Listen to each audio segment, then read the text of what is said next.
যারা কর্মচারীদের সাথে খারাপ আচরণ করে, যারা মানুষের কাছ থেকে শ্রম নিয়ে কাজ করিয়ে টাকা দেয় না, কিয়ামতের দিন তাদের বিরুদ্ধে মামলা দায়ের করবে কে?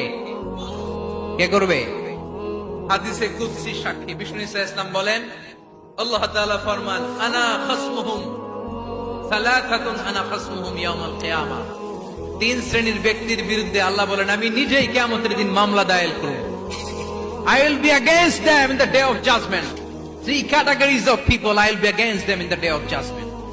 তিন শ্রেণীর লোক কিয়ামতের দিন তারা ছাড় পাবে না। আল্লাহ বলেন, আমি নিজেই তাদের বিরুদ্ধে মামলা দায়ের করব। এর মধ্যে এক শ্রেণীর লোক হচ্ছে রাজুলুন ইস্তাআজারা আজীরান ফাসতাওফা মিনহু ওয়া লাম ইয়াতি আজরা। একজন শ্রমিক ভাড়া করে তার কাছ থেকে কাজ নিয়েছে, কিন্তু তার পারিশ্রমিক আদায় করে নাই। এরকম আছে না নাই? দাপট দেখায়। মেহনতি মানুষ, খেটে খাওয়া মানুষ, এদের দোয়া কবুল হয়ে যায়। আ'তুল আজীরা আজরাহু ক্বাবলা আন ইয়াজিফা আরাকুহু। খবরদার, বিশ্বনবী বললেন, শ্রমিকের ঘাম শুকিয়ে যাওয়ার আগে তাদের পারিশ্রমিক মিটিয়ে দাও।